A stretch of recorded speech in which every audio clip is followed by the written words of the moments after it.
Apakah pernah alami sudah belajar semalaman, berjam-jam baca buku sampai mata perih, tapi pas ujian malah lupa semua?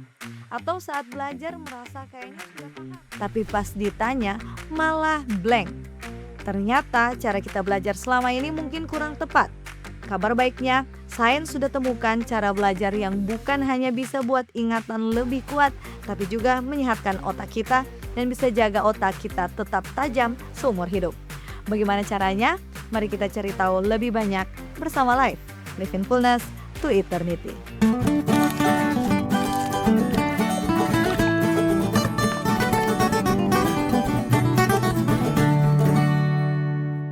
5 cara belajar yang paling baik untuk kesehatan otak.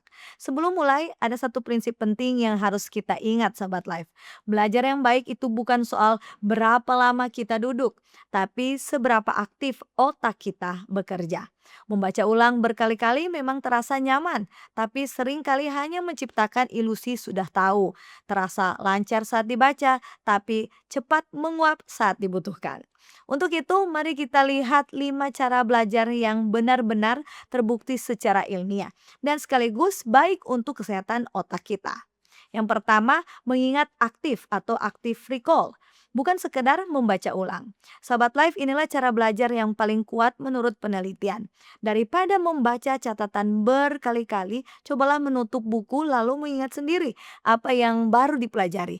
Atau menguji diri kita dengan pertanyaan. Meta-analisis besar di tahun 2017 dalam Review of Educational Research temukan bahwa cara ini disebut retrieval practice, jauh lebih efektif daripada sekedar membaca ulang sahabat Life. Mengapa? Alasannya karena setiap kali kita berusaha mengingat, kita sedang melatih otot, jalur saraf di otak, sehingga ingatan kita bisa menempel lebih kuat.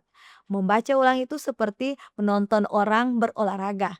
Mengingat aktif itu seperti berolahraga sendiri. Memang terasa lebih melelahkan, tapi justru disitulah otak benar-benar bertumbuh. Cobalah membuat pertanyaan dari materi lalu jawab tanpa melihat catatan. Sederhana tapi sangat ampuh. Yang kedua, belajar bertahap, bukan kebut semalam. Praktek ini disebut space practice. Nah, ini yang sering kita langgar ya sahabat life. Sistem kebut semalam alias SKS. Penelitian di tahun 2021 dalam Educational Psychology Review tegaskan bahwa memecah belajar ke dalam beberapa sesi dengan jeda jauh lebih baik untuk ingatan jangka panjang daripada kalau kita tumpuk semuanya dalam satu malam. Ibaratnya ini seperti kita menyiram tanaman sobat life. Lebih baik sedikit demi sedikit setiap hari daripada kita banjiri sekaligus lalu dibiarkan kering. Jadi ternyata dengan kita memberi jeda ini bisa buat otak kita mengulang dan memperkuat ingatan setiap kali kita kembali belajar. Jadi belajar 30 menit selama 5 hari lebih ampuh daripada 5 jam dalam semalam. Bonusnya, cara kita juga jauh lebih ringan dan tidak membuat kita stres, sahabat life. Yang ketiga, mencampur materi, jangan satu topik terus. Dan ini disebut interleaving.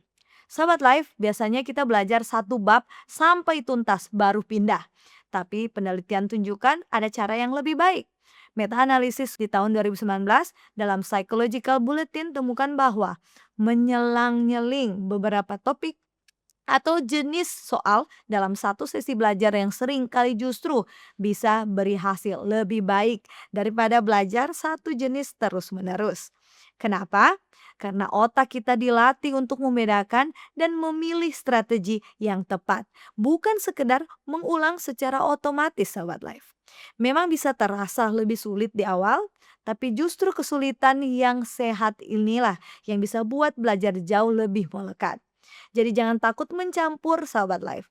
Misalnya saat belajar matematika, selingi beberapa jenis soal sekaligus, bukan satu tipe diulang terus sampai bosan.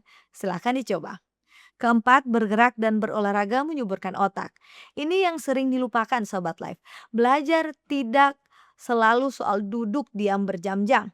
Tinjauan dan meta-analisis di tahun 2018 dalam Neuroimage temukan bahwa olahraga aerobik dapat mempengaruhi ukuran hipokampus, bagian otak yang menjadi pusat ingatan kita. Sementara itu, dalam Frontiers in Neuroscience jelaskan bahwa olahraga bisa tingkatkan BDNF. Ini semacam pupuk otak yang bisa bantu tumbuhkan sel saraf baru dan perkuat ingatan kita. Jadi jalan kaki, bersepeda, atau senam ringan bukan cuma menyehatkan badan, tapi juga bisa bantu buat otak kita lebih siap belajar. Inilah indahnya rancangan tubuh kita Sobat Life. Pikiran dan fisik kita saling menguatkan, bukan berdiri sendiri-sendiri. Kelima, tidur yang cukup mengikat ingatan. Sahabat Life percaya atau tidak, sebagian belajar yang sesungguhnya justru terjadi saat kita tidur. Tinjauan di tahun 2019 dalam Nature Neuroscience jelaskan bahwa saat tidur, otak kita memutar ulang dan memindahkan ingatan dari penyimpanan sementara ke penyimpanan jangka panjang. Nah, proses ini bernama konsolidasi memori. Itulah kenapa belajar lalu tidur cukup ampuh buat materi lebih melekat daripada begadang. Jadi sebenarnya tidur itu ibarat petugas arsip malam yang akan merapikan semua yang kita pelajari hari itu. Jadi kalau sahabat live korbankan tidur demi belajar, itu justru sering kali merugikan otak kita sendiri. Lebih baik belajar dengan tenang, lalu tidur cukup. Dan biarkan otak kita menyelesaikan sisanya saat kita beristirahat. Jadi sobat live sudah jelas ya, cara belajar terbaik untuk otak kita adalah mengingat aktif, belajar bertahap, mencampur materi, bergerak dan tidur cukup. Kuncinya satu, pastikan kita buat otak bekerja aktif, lalu beri otak kesempatan untuk pulih. Cara-cara ini bukan hanya bisa bantu kita lulus ujian, tapi juga agar bisa jaga otak kita tetap tajam dan sehat seumur hidup. Ingat sahabat live, Tuhan menciptakan otak kita dengan kemampuan luar biasa untuk terus bertumbuh. Tugas kita adalah merawat dan melatihnya dengan bijak. Karena belajar yang baik bukan soal memaksakan diri sampai lelah, tapi soal bekerja cerdas dan beri otak istirahat yang ia perlukan. Jadi, cara belajar mana yang akan sahabat live coba ubah mulai hari ini? Demikian pembahasan kita, semoga Sobat Live terberkati. Jangan lupa ikuti terus, like dan subscribe YouTube channel Cornelius Media. Mari kenali dan jaga kesehatan kita bersama Live. Live in fullness to eternity.